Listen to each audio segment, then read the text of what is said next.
Today we are going to round up all my beauty purchases of 2024 related to makeup. I will exclude the skincare in this video. It's time to have a balance of the money spent on my choices to invest in certain beauty products, certain makeup products, whether I have any regrets. I've recently rephrased the motto of this channel as personal beauty finance. And to be honest, I didn't have time to develop that aspect of the personal finance simply because of a lack of time.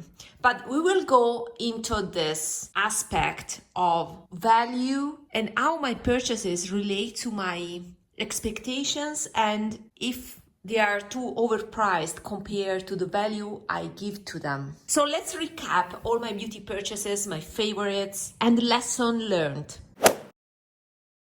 Let me start by thank you all of you for the achievement. A few days ago, I reached 1,000 subscribers.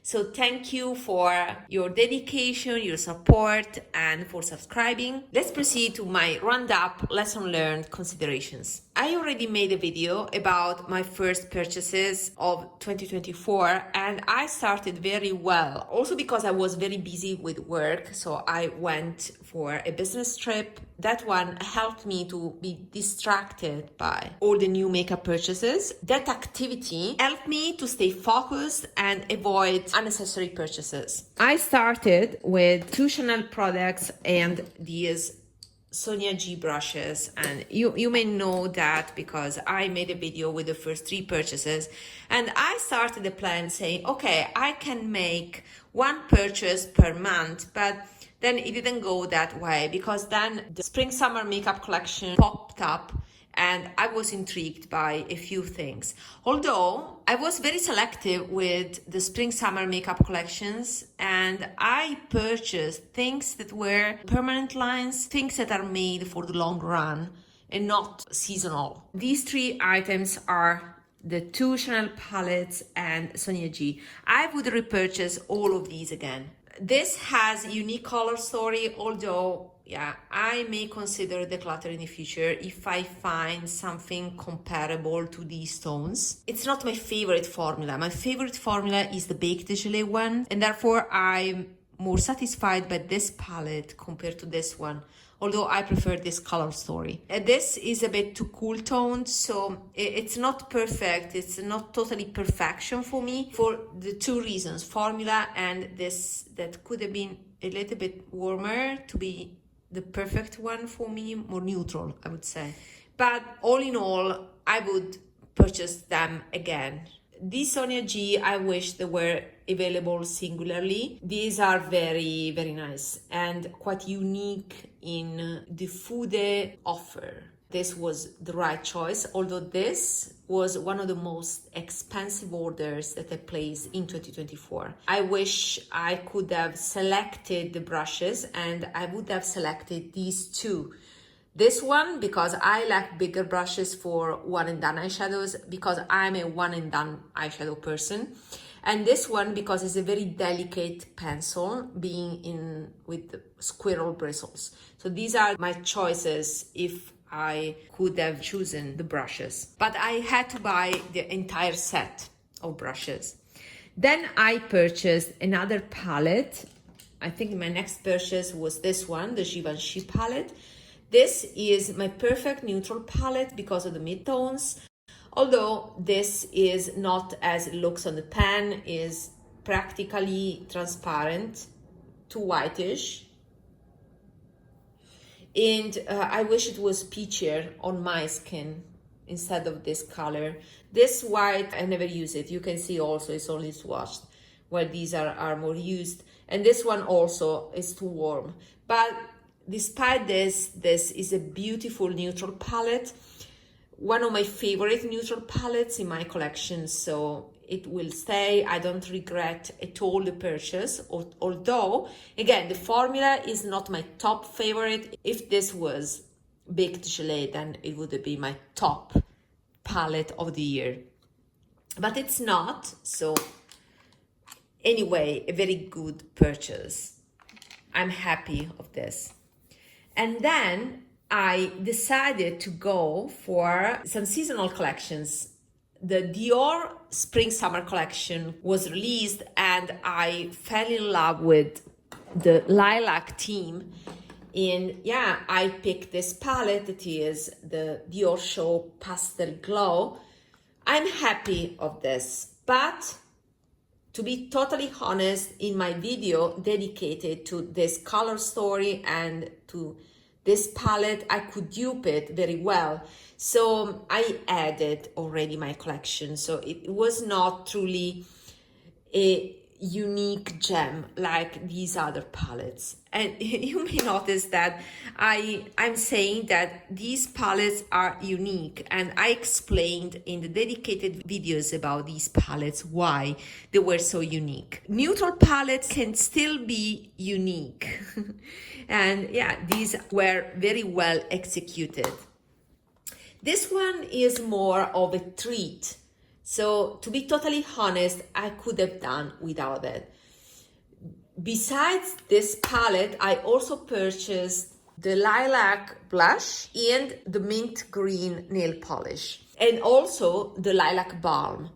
I regret to have purchased the nail polish just because, as you can see, I don't use them. I'm not in the nail polish phase right now. I used to wear nail polish every day, then I stopped, and I can't care less right now. And therefore, I could escape that. It's Dior item, so it's quite expensive. So it's money that I could have saved. And also the balm, the lilac balm, I could have done without it. It's not a formula that I like, and the color is practically invisible. So those items are more of a regret. If you are based in Europe, check my Vinted link in my description box, where I put items that I want to declutter from my collection.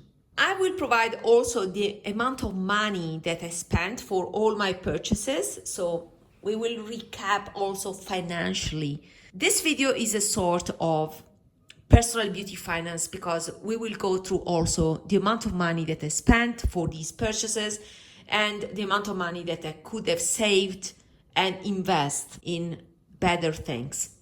A regret, together with some items from the Dior collection, is also this one, the Guerlain Meteorites from the summer collection, the reformulated one with a new scent. The reason is that the scent is too strong, and I've noticed that the scent is persistent on my brushes, so I tend to use for a week the same brush, but it was impossible with this. The scent was too strong.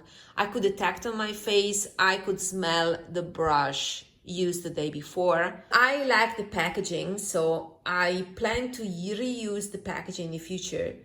So I may try to go through this product instead of reselling it. I'm not sure yet. I think I will keep it, but I wish I hadn't purchased it. So yeah, it's money that I could have saved. So these are certainties. These are, maybe I could have skipped them if I wanted to be totally strict with my budgeting. And this one is a regret. So this is a group of regrets.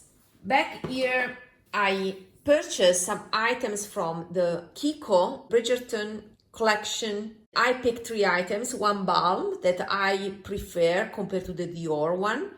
And then I purchased these other 2 items. The balm is at my office because I tend to put it on my desk. This, you know what?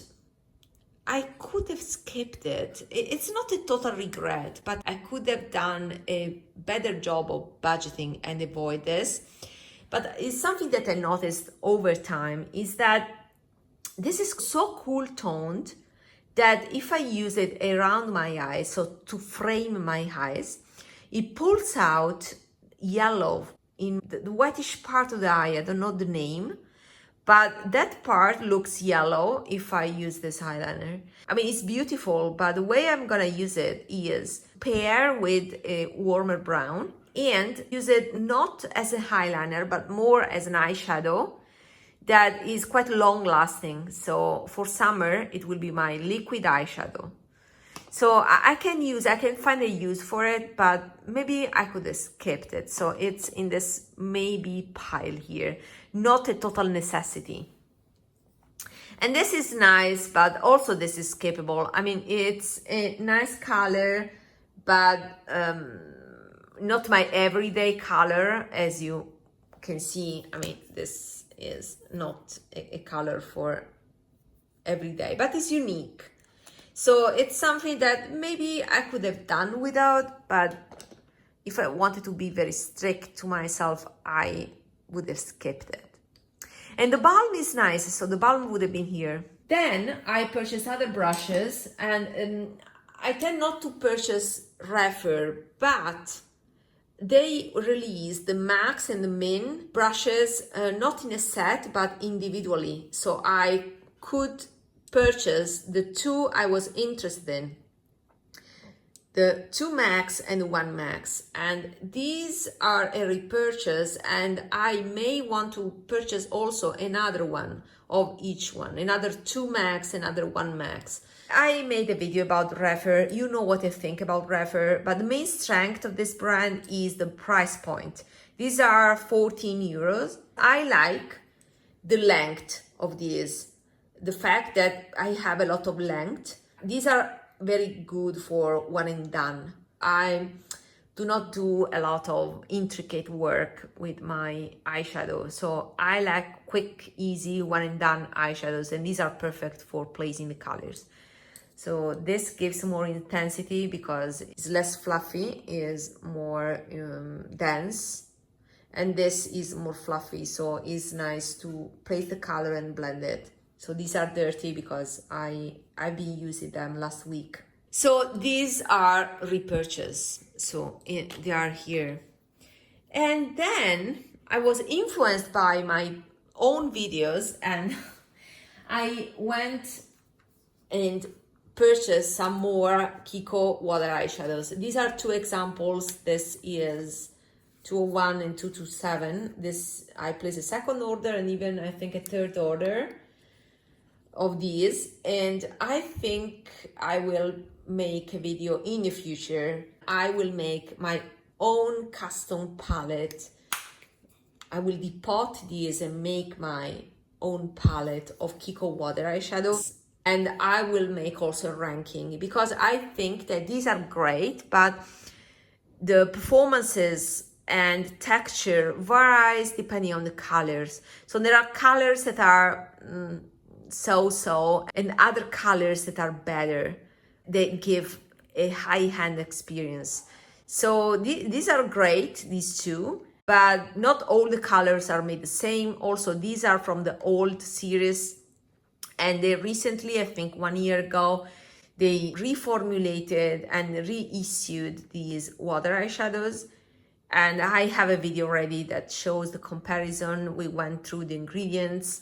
So I would recommend that video. Once I finish to collect all the water eyeshadows that I want, I will make a final video ranking them. 2 of them, yeah, the colors were not my favorite, and I have them for a very good price on Vinted. And then I also made a Sisley order. Same concept here. These are the highest hand possible. This is my biggest, my more expensive order that I made in 2024 when it comes to makeup products.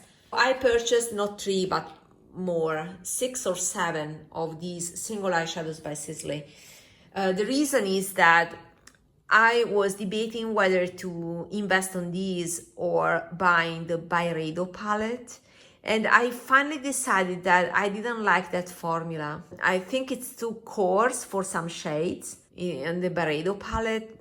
I was not convinced in a nutshell. So I just prefer to purchase these ones that are Baked Gelée. So I know that is my favorite formula.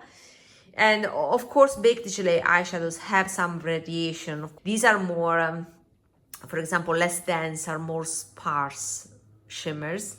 These are denser, and I just wanted to compose my own palette without repetitive shades, with my favorite colors. I wanted something more unique, more tailored. And that is my project. I know that sounds crazy, but I will eventually depot these eyeshadows. I'm not into the single eyeshadows. It takes so much time. I will depot these, arrange them in a palette that would be my big Gilet luxury equivalent of the Byredo. It would be the counterpart of the Byredo Mineralscapes. And maybe I will purchase Byredo in the future. But for now, I'm fine with these purchases. So these are all in the yes pile, let's say. I'm excited about these and looking forward to arranging them in a palette form. And maybe I can make a bigger palette, combining both the shades here, because they are also complementary. I still need to place a last order, but I want to save some money. So I'm waiting for the right offer in order to pick some more shades. Since there's a possibility to wait for a discount, I will wait. This is it. And I think I was very cautious with my spending. Despite this, I will tell you that the total amount of money that I spent for all these purchases, including the things that I talked about but are not here. So for example, the nail polish here of Dior, the things that I talked about. All these purchases were 1,313 euros and 93 cents. I also could get some money from my Vinted, things that I decluttered and resold on Vinted, and I could get 554 euro back. That makes, if I consider the netto, 760 euro that I spent in this year for makeup purchases. I also spent on some skincare items. I have a video about my skincare and we are at 922 euros for those 3 luxury skincare purchases. But that is another story. For this makeup, so the netto is 760 euros. My goal would have been, having a netto of 0. So trying to declutter things and using, let's say, that money more or less to buy new products. I would reach the point that if I accept some products in my collection, I can let go also other things, so that my collection does not increase to the point that is not possible to enjoy the items that I select so carefully. If I consider the regrets that are this one and the items from Dior, we are in the 150 range of things that I could have saved. And if I wanted to be more strict and avoid to purchase this Kiko for Bridgerton, other 35 euro, plus maybe this palette by Dior that is another 50 euros, so is another 80 euro, maybe another 50 euro for the Chanel palette. We are in other 135 euro. What I'm saying is that I was pretty good. My regrets are also limited to a few hundreds of euros. I faced this recap open-minded and also without judging myself so severely. And this is a great achievement because in the past, I assure you that I spent thousands of euros only on makeup products. So being below 1,000 euro, of course, it's a netto. I consider the money back from my Vinted, but I'm pretty proud. What are the lessons that I learned? Luxury makeup in general doesn't seem so expensive, but if you reflect, prices have added up to the point that I surpassed with only these items 1,000 euro. I'm already at 1,300 euros here, and it's not a lot of products, right? So one consideration is that prices add up, and you need to constantly be strict in order to contain that explosion of money that can be steered towards investments that are wiser. That is the first consideration. The second consideration is that Kiko, that is a cheaper brand, with that excuse of being a cheaper brand, I purchased quite a lot of these items, and prices reached the same luxury price points. So be aware of dupes, and if you want to buy something because it's cheaper than another thing, but you want that other thing, maybe it's better to directly buy what you want instead of buying dupes. Maybe I could have skipped these and buy directly the Byredo palette. That would have been cheaper rather than buying these. Of course, I didn't consider these as cheaper dupes. I knew that this for me, is a superior formula. Still, you have to keep in mind that price adds up for what you think is a cheaper brand. Other thing that I learned, I don't like fragranced products, fragranced makeup, fragranced skincare. I'm indulgent. If I find something maybe unique and curated, I can accept that, but I need to pay attention because this was a waste of money, and you cannot pay luxury prices for a tin, right? I could skip this knowing that it was so heavily fragranced. If I know that something is fragranced, it's better to avoid it and use it as criterion to reduce my expenses. If you want a structured way of programming your purchases and you reset your mindset, check this video where I explain 3 steps in detail to start a program of makeup detox. You know, it's possible by having the B.O.B. mindset in your mind to focus on what you think it's unique, and you may do some mistakes, but they are limited. That is a healthier approach and allows you to find a trade-off between your desire to look beautiful and to feel confident, but at the same time to keep your savings safe. So let's meet up in this video here, and bye-bye.